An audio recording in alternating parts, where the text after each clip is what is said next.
Bienvenue sur Africa 24 dans cette nouvelle édition de l'Africa Tonight. Au sommaire de l'actualité, le Forum international Afrique Développement a pris fin ce vendredi à Casablanca. Cette manifestation à l'initiative du groupe Attijari Wafa Bank et le Maroc Export a vu la participation de plus de 1200 opérateurs économiques et institutionnels de 15 pays africains. Réduire le déficit énergétique est devenu un grand défi pour l'ensemble des pays africains. Les gouvernements mettent en place des réformes afin d'adopter de nouvelles politiques énergétiques.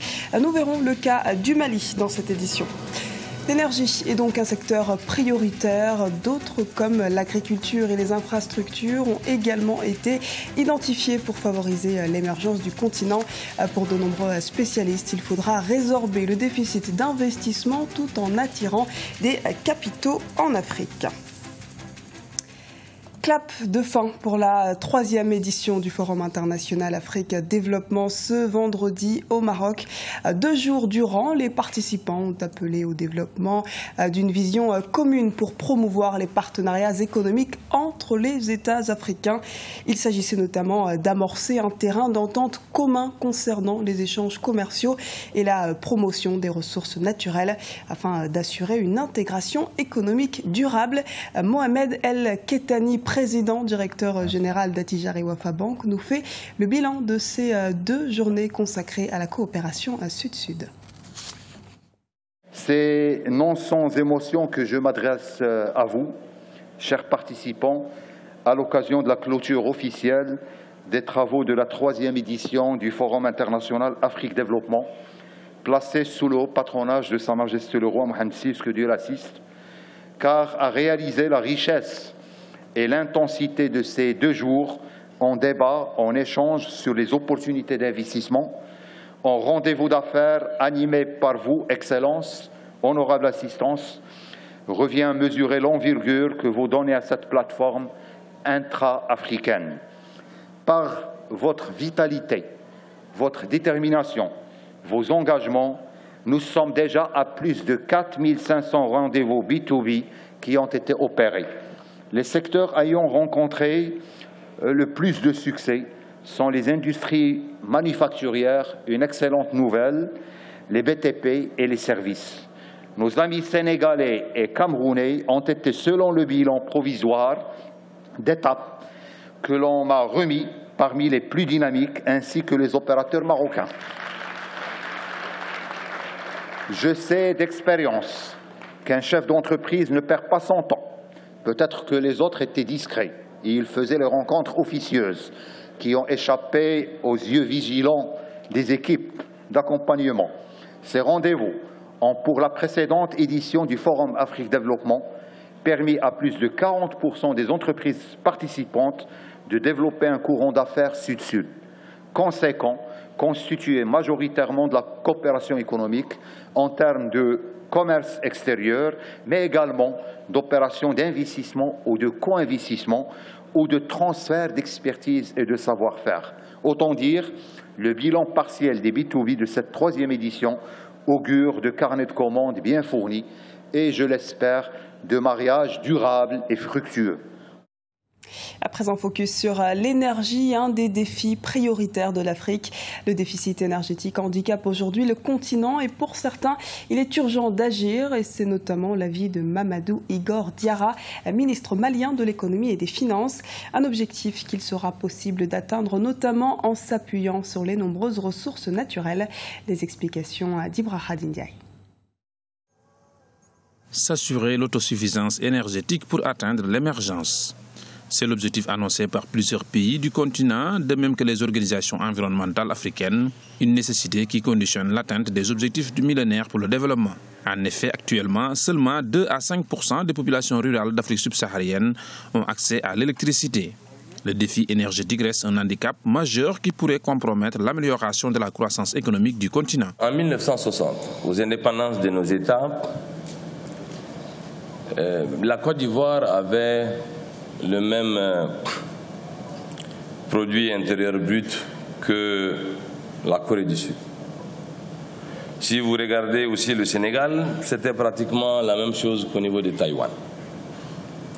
Alors qu'est-ce qui a changé? Qu'est-ce qui a contribué à transformer ces pays beaucoup plus vite que les autres. Incontestablement, il s'agit de l'énergie.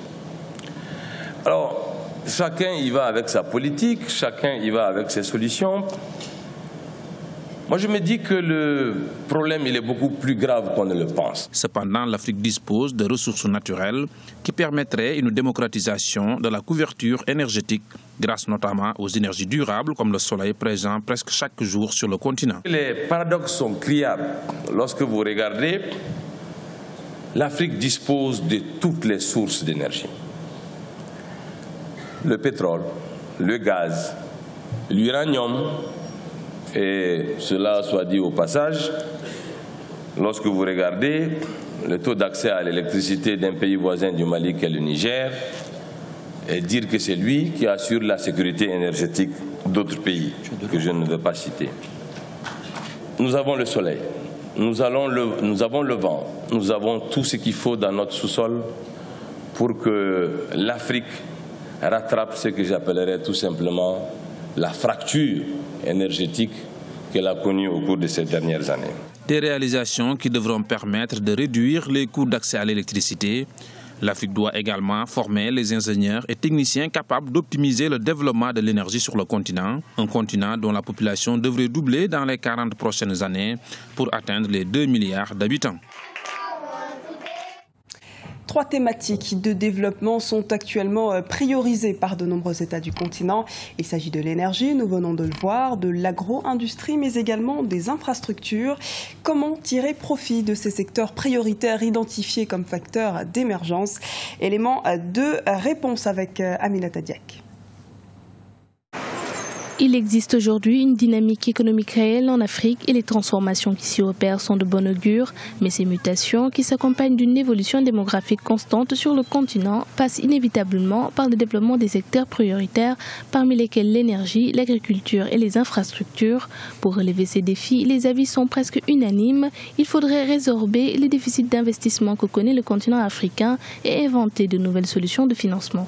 La toute première contrainte, d'une certaine manière, et aussi aujourd'hui la toute première chance, c'est un continent qui est peuplé d'1 milliard d'habitants sur 30 millions de kilomètres carrés. Ces habitants, il va falloir les installer aussi bien dans les villes que dans les campagnes. Le défi, c'est pas seulement aujourd'hui, en 2015, nous avons un déficit de financement des infrastructures.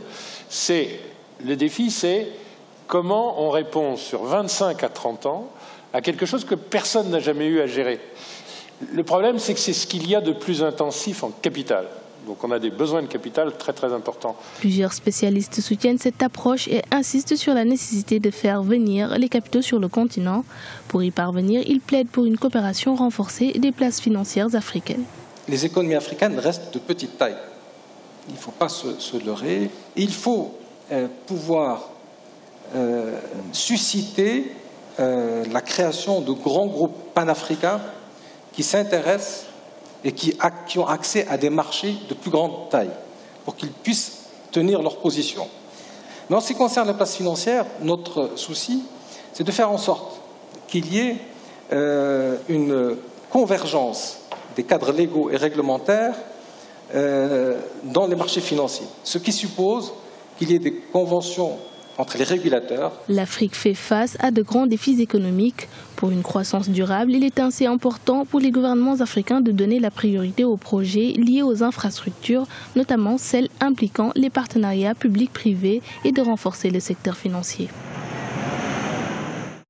Gabon ambitionne de diversifier son économie basée sur l'activité pétrolière, la production du manganèse dont il est le premier producteur au monde et l'exploitation du bois. En raison de la conjoncture actuelle du marché pétrolier, les comptes extérieurs et publics devraient se détériorer en 2015. Pour relancer la croissance et viabiliser les finances, le pays met en place de nouvelles mesures susceptibles de maintenir le cap de l'émergence. Les précisions d'Aminata Diak.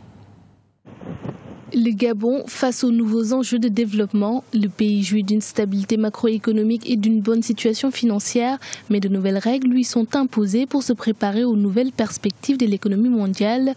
Pour répondre à cette problématique, le gouvernement a décidé de passer par la formation, une voie pour s'insérer rapidement dans les secteurs porteurs de l'économie pour un développement compétitif et durable. La formation est essentielle Le capital humain doit être la base et la clé pour la réussite de nos économies. Il s'agit pour le Gabon de répondre aux besoins du marché du travail. Il s'agit pour le Gabon de répondre aux besoins du marché des secteurs. Nous avons commencé et il y a tout un plan de développement de formation. Nous avons réorienté notre système de formation dans des secteurs clés, notamment dans le pétrole. Pour encadrer l'activité économique, le chef de l'État Ali Bongo Ondimba avait aussi adopté en février 2014 le projet de décret portant création et organisation du Haut Conseil pour l'investissement. Cette structure a été mise en place pour promouvoir un véritable cadre de concertation et de dialogue public-privé. Elle a aussi pour objectif d'impulser des actions visant à encourager et assainir l'environnement des affaires au Gabon. Le Gabon a mis en place récemment un organe qui s'appelle le Haut Conseil de l'investissement. C'est un organe qui est placé sous l'autorité du chef de l'État et qui aura pour mission principale d'améliorer les conditions de dialogue du secteur public-privé, en tenant compte des préoccupations du secteur productif. Et également, c'est un dispositif d'appui qui sera chargé de définir les priorités de développement du secteur privé et les orientations en matière d'investissement. Nous pensons là que cet instrument va permettre également de mesurer, et c'est en cela qu'il est important, de mesurer l'impact des réformes qui auront été prises pour regarder leur impact sur la performance globale de l'économie gabonaise, de façon à apporter des améliorations qualitatives aux besoins. Le Gabon affiche de bons indicateurs économiques avec un taux de croissance de plus de 6% en 2014. Ces performances devraient encore s'améliorer en 2015 avec une prévision de croissance fixée à 7,2%. L'émergence, on le voit, est dans tous les esprits des États africains. Des domaines comme l'agriculture, le secteur privé ou encore les infrastructures favoriseront sous peu cette émergence. Du côté du Sénégal, on mise également sur les investissements étrangers qui représentent une manne financière loin d'être négligeable et même nécessaire. Amira Benjabala Jean-Pierre. Atteindre l'émergence, l'objectif commun à tous les pays du continent. C'est ainsi que chacun a identifié les secteurs porteurs de croissance et établi un plan de développement économique étalé sur plusieurs années. Celui du Sénégal a été initié en 2012 et promet l'émergence à l'horizon 2035. Une émergence qui passe inévitablement par les investisseurs étrangers. Pour en séduire de nouveau, le Sénégal compte sur ses belles performances économiques. Nous affichons aussi un produit intérieur brut par habitant autour de 1 241 $. Le Sénégal a aussi une économie compétitive au niveau de la sous-région, à savoir l'espace couvert par l'Union économique monétaire ouest-africaine.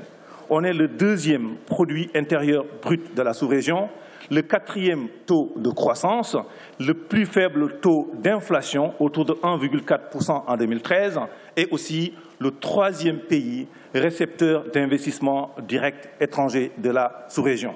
L'Afrique, nouvel Eldorado des investisseurs publics et privés. Un continent jeune, un sol et un sous-sol riches, des conditions d'investissement attractives.